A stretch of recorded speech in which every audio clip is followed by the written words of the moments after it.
ধন্যবাদ অপু। আমরা আজকে ঘোলের রাজ্যে আসছি। কারণ আপনারা জানেন যে ঘোল এবং ঘোলটা আমাদের ট্রেডিশনাল খাবার এবং সেটা সিরাজগঞ্জে অ্যাকচুয়ালি দই আর ঘোলের জন্য বিখ্যাত। তো এই ঘোলটা নিয়ে অনেক কন্ট্রোভার্সি আসে, কীভাবে বানায়, কীভাবে হয়, এটা অথেন্টিক কিনা বা এটার মধ্যে কেমিক্যাল মেশানো হয় কিনা। তো যার কারণে আমরা আজকে আমার বন্ধুকে সরাসরি সিরাজগঞ্জে দাওয়াত করেছি। আমি ওকে ঘোলের ফ্যাক্টরিতে নিয়ে আসবো।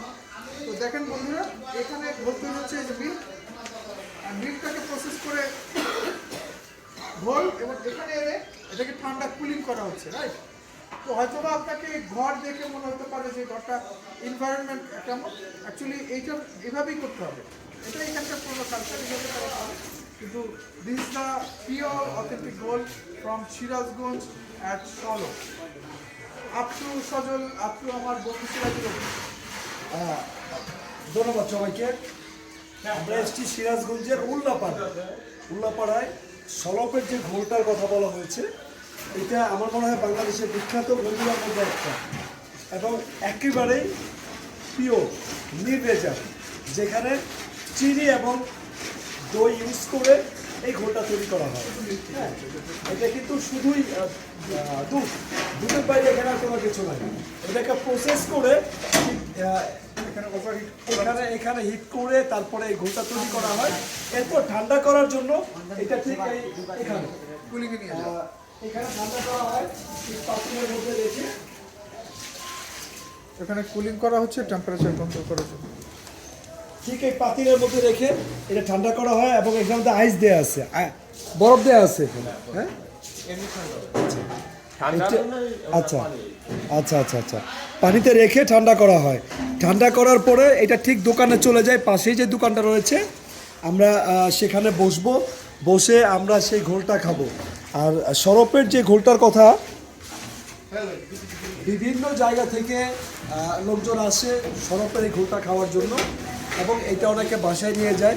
এটার যে তালিকা রয়েছে, মূল্য তালিকা আমরা দেখাবো।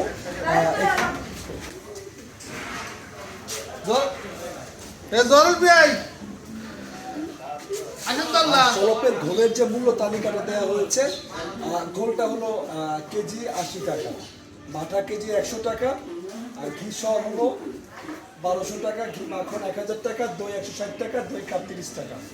এখানে মূল্য তালিকাটা দেওয়া হয়েছে, এবং এর পাশাপাশি আমরা যারা ডিসপ্লে করতেছি আমরা একটু দেখাই।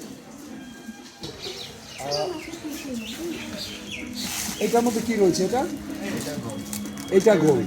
আচ্ছা, এইটা মাঠা। আমাকে গোলটা দেন আগে। আমাদের আরো রয়েছে।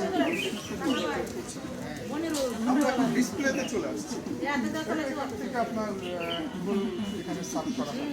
তো এখানে একটা বাজার স্টেশন। তো এখানে আমরা একটু আগে দেখালাম বাজার স্টেশনটা এখন যে ঘোলটা কিভাবে প্রসেস করতেছে, দুধ দিয়ে কিভাবে তৈরি করতেছে, করার পর কিভাবে ঠান্ডা করতেছে, ঠান্ডা করার পরে এই ঘোলটা থেকে এখানে চলে আসে। এখানে চলে আসার পরে এটা ঠিক। আচ্ছা, আরেকটু দেখাই নেই, এখানে ট্রেন স্টপেজ রয়েছে। এই ট্রেন স্টপেজের নামও রয়েছে সলপ নামে।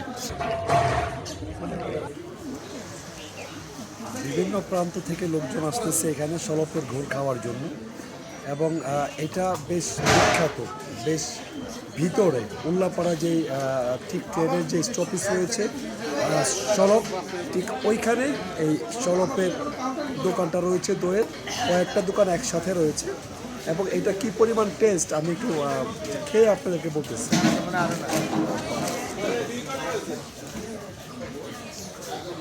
অসাধারণ, অসাধারণ। আমি এটা মূল্য তালিকা দেখে দিয়েছি।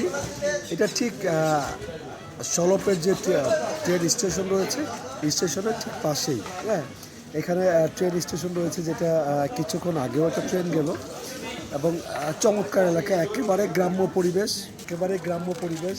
আমারই বন্ধু, আমার স্কুল বন্ধু, বাল্যকালের বন্ধু স্বামী, ওর জন্য এখানে আসা, বা ও আমাকে নিয়ে আসছে। ওকে যখন গতকাল এসেই যখন বলেছিলাম যে সলপের ঘোল খেতে হবে, হ্যাঁ, এটার নাম অনেকবার অনেকের কাছ থেকে শুনেছি যে ঘোলটা বিখ্যাত, এবং খাওয়ার পর দেখলাম যে আসলে এটা টেস্ট অন্যরকম। ধন্যবাদ সবাইকে। সিরাজগঞ্জের উল্লাপাড়ার সলপ ঘোলঘর থেকে সিরাজুল অপু বলছি।